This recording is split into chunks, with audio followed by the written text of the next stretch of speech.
What's going on, everybody? My name is Brian. Welcome to my channel. Basically starting these videos to document the build of my truck. It's a 49 Chevy 3100 half ton, and YouTube's helped me out quite a bit with learning how to build stuff, repair stuff and whatnot. So I figured, hey, I'm at this point where pretty much just started building my truck. Only thing I've done is take the wheels off and take the bed off. And I'm going to work my way from the back into the cab and the front suspension. The reason I haven't done it the other way is because I'm still not sure what type of front suspension I'm going to go with and how I'm going to execute that. However, with the back, pretty much know what I want to do. And so, if I can help at least one person figure out what they're going to do with their project or help them with one of my reviews, it's worth it to me.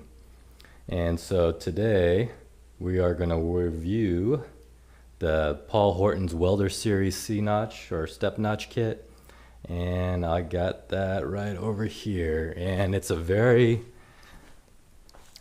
cool kit. It's out of an outfit out of Canada, and basically they send you out plate metal that's laser cut. I mean, look at these cuts. Very precise, clean. And what you do is you bend it, you weld them, and you install them on your truck. And the reason I went with these guys is because, first of all, the cost is pretty reasonable for the US.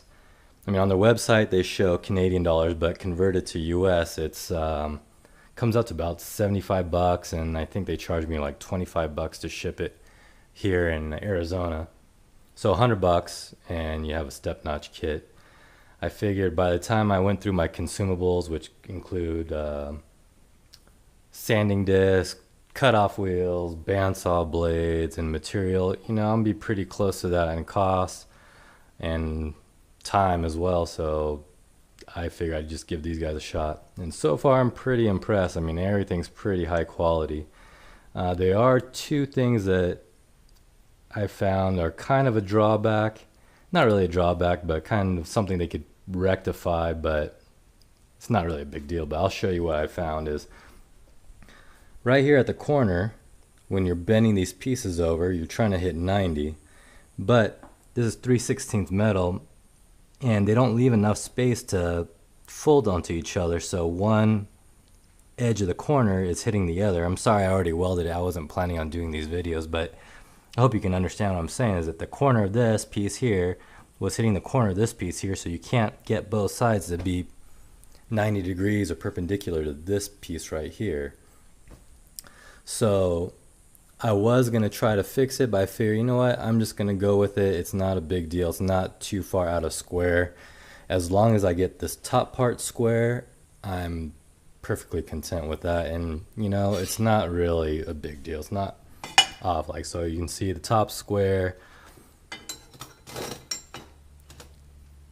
almost square, not quite. Sorry if I'm not getting the right angle on there, but close enough, and when you put this back piece on it, you won't even be able to tell.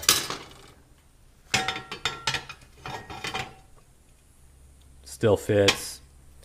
You can see a little bit of gap there. But, if you're MIG welding these, as long as you go over it slowly, it's fine. You can fill that gap, no problem. But so far, I'm pretty impressed. The other drawback I found, well, it's not really a drawback again, it's just more of design. I wish they made this space a little bit wider or just made it a little bit longer, because this is a 3-inch piece of scrap I had. So basically, common size for a axle tube. If I put that in there, if you look at that, not a whole lot of space there. So you have to be pretty precise on your vehicle when you mark your axle center line, because if you're off a little bit, it wouldn't take much. You're going to start hitting the sides, especially if your suspension geometry is not right, because like at the top of a 4-link, or pretty much most suspensions, 4-link, 2-link, 3-link, at full bump, your axle's starting to curve. Like if this is the front of the car, your axle's starting to curve towards your pivot, you know, so you could possibly hit the sides, but you know, as long as you make a bunch of measurements and mock up your suspension, should be fine. So this next part of the video is the mock-up part on the vehicle and what I'm gonna have to do to make this work. I've already marked and measured the center point, which is that silver line, and if you haven't done so already and you do a lot of metal fab and whatnot, I highly recommend you get a silver colored Sharpie because they stands out so much better than the black stuff. And I don't know where I put mine, but mine were made by Milwaukee. You can pick them up at Home Depot, 2-pack for like $4, but it stands out so much better and it's way easier to work with. But anyways, I marked out the center point of the axle, and how I did that is I used a plumb bob.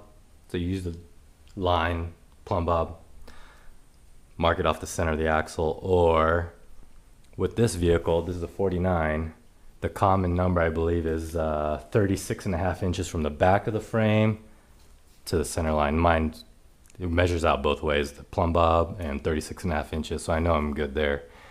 If you're not working on one of these type of vehicles, definitely use a plumb bob.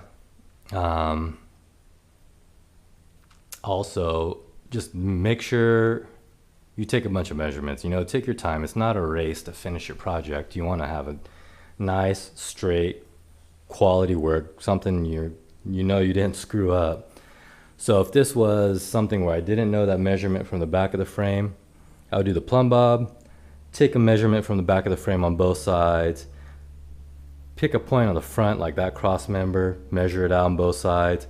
And I would also take another step forward. I don't know if I can do this while holding this camera, but this is also good to make sure your frame's square. Pick a point on the other side of the frame and go diagonally. So you're diagonally from there, that way too. And that's a good way to make sure you're square and straight. And then as long as you got that reference point, then you can continue. You'll want to do the same thing on the step notch, is mark a center point. I know I'm putting these on backwards, but that's just to show you guys what I'm working with. Normally these would go this way. Those big long plates go on the back side to connect to the entire length of the frame. But anyways, I'm at the point of the frame here. So either way I move it, kind of makes it teeter-totter, and I want this to be parallel to the ground. So you can see, like, if you picture that as the center point, it's quite a big gap in the back there. So that means I'm gonna have to take out that amount out of the front. So it's technically gonna be doing this number here. So I'm gonna lose a little bit out of the notch, but it's going to be perpendicular, and I don't think I need all that room. I mean, you can't ride the axle all the way up there anyways. You need to put a bump stop in it.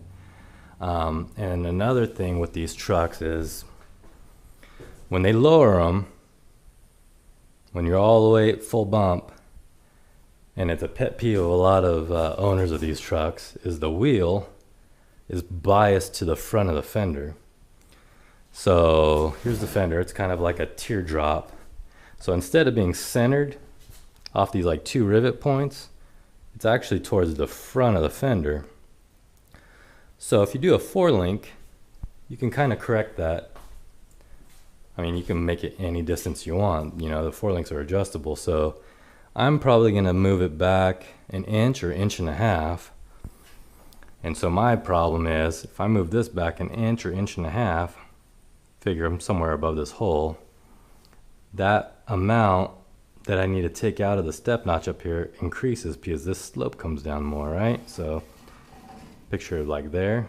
I mean, that's quite a bit. So I don't know if I want to do that. So I have to decide here shortly if I want to just go off the stock center point, or maybe compromise. I mean, even if I did a 1/2 inch, that's quite a, I mean, that's almost like an inch out of the front of here. So I have to figure that out. But anyways, I hope this has been helpful to you. My next video will probably be here shortly. What I'm going to do is I'm going to box in the frame and mock up my 4-link, and it might be even before I have the step notches welded in, just to make sure at full bump I'm centered inside the step notch. Because, you know, once you cut that frame, you're committed. So again, no rush. Make sure that's exactly where you want it.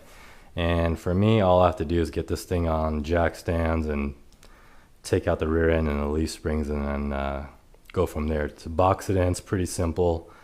And I'll show you how to make templates and tack in all your suspension. You don't want to ever fully weld your stuff in until you are 100% everything's good. And so until next time, thanks for watching. If you like the video, throw me a like. Again, I'll probably be posting up a video as I go along with this project. Hopefully I can get it finished. I don't know. I'm not going to give a certain timeline, but I'm going to try to work on it as much as I can. So thanks a lot, guys, and have a good day.